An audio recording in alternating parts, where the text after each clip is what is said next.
एक बार महादेव जी और पार्वती जी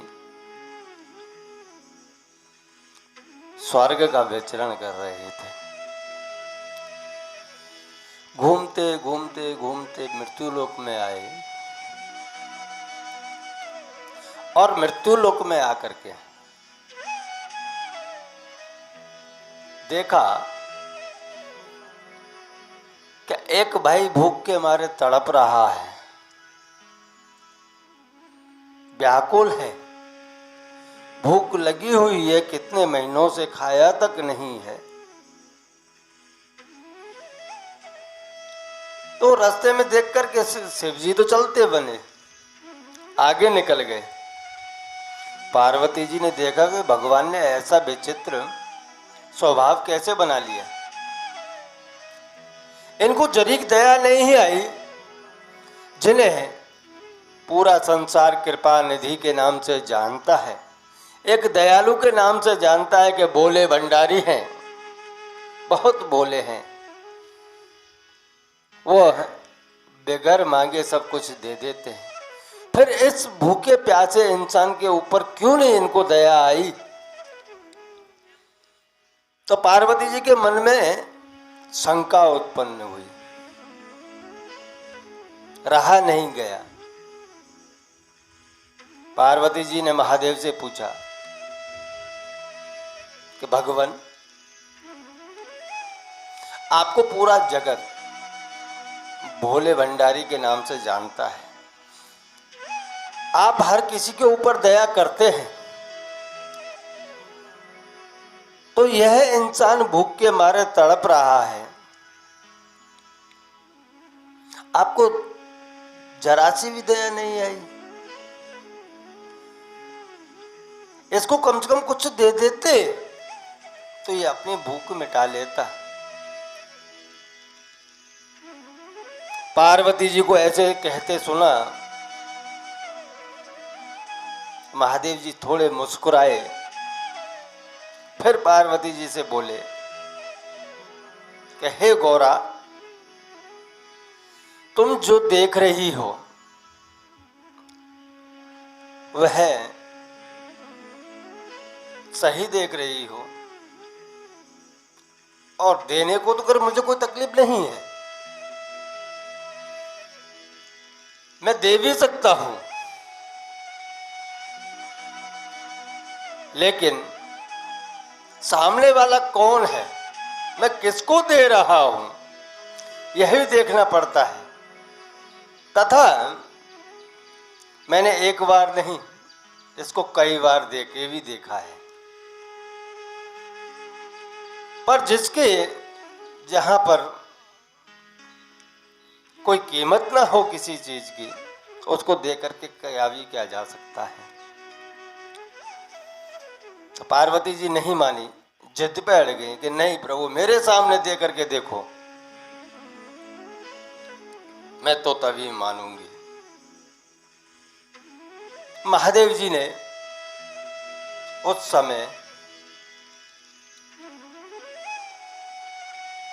उनको पूर्ण रूप से भंडार दे दिया, चारों तरफ इतना कर दिया कि पहले तो वो स्वयं खाया और खाने के बाद में तृप्त हो गया, सब पर हक जमा लिया। तब भगवान ने कहा पार्वती से कि हे गौरा, अब तुम जाओ और इसकी परीक्षा लो, तो आपको पता चल जाएगा। तो पार्वती जी गई, एक बूढ़ी माई का रूप धारण करके, और वहां मांगा कि मुझे कुछ खाने को दे दो, भूख लगी है। पर उस इंसान ने कुछ नहीं दिया और कहा कि आगे जाकर के देखो, यहाँ कुछ नहीं है, क्योंकि मैं मेरे लिए इकट्ठा कर रहा हूं, जो भी है मैं भविष्य के लिए देख रहा हूं, मैं आपको कुछ नहीं दे सकता। पार्वती जी खाली हाथ आई, महादेव जी से बोली कि प्रभु यह इंसान तो भूखा मरने लायक ही है, जब यह इसके पास में होते हुए भी यह दूसरे की कोई पीड़ा नहीं समझ पा रहा है, यह बांटना नहीं जानता है, तो ये संपत्ति का करेगा भी तो क्या करेगा। इसको ना दिया जाए तो ही अच्छा है, क्योंकि देने वाले आप हो, देने वाले भगवान हैं। जितना भी देते हैं हम तो खाली उसके मुनीम बन के बैठे हैं, तो हम उसके लायक हैं। अन्यथा भगवान कब खुद का संपत्ति खींच ले, कब आपसे दिया हुआ निकाल ले, उसके बारे में कुछ कहा नहीं जा सकता। आज हमारे पास में है तो वो कोई अपने लिए नहीं है कि भविष्य के लिए है, क्योंकि मनुष्य है वो कब जाएगा इस संसार सागर से, उसको खुद की पता नहीं है। फिर कल के लिए इकट्ठा क्या करना कि हम कल के लिए कर रहे हैं। अरे तुम्हें तुम्हारे श्वासों श्वास की तो पता नहीं है, चले हो कल के लिए इकट्ठा करने। आपको पता है एक क्षण के बाद में क्या होने वाला है। ये कोरोना आया उसके बाद में तो हमको भी नहीं पता है कब अटैक आ जाए और कब निकल ले, क्योंकि भगवान के हाथ में डोर है, हमारे में नहीं है। व्यवस्था हमको नहीं करनी है, भगवान को करनी है। उसके ऊपर छोड़ दो, वह स्वयं व्यवस्था कर लेंगे, खुद की भी कर लेंगे और आपकी भी कर देंगे। क्योंकि जो भी भगवान ने दिया है वह परमार्थ करने के लिए दिया है, दूसरों को उपयोगी बनने के लिए दिया है, दूसरों की भूख मिटाने के लिए दिया है। तो आप सही कार्य कर रहे हो, नहीं तो लाखों अजबों करोड़ों कमा लो, वो कोई काम नहीं आने वाला। क्योंकि जिसने देना नहीं सीखा वो फिर मांगने का अधिकारी नहीं बनता। आप किस मुंह से मांगोगे? पर ब्रह्म परमात्मा के पास में जाकर के, वहां भी जाकर के आपको हिसाब तो देना ही है। वहां जाके पूछेंगे आपने कौन से सत्कर्म किए, तो आप क्या जवाब दोगे? कोई बचा है जवाब देने के लिए?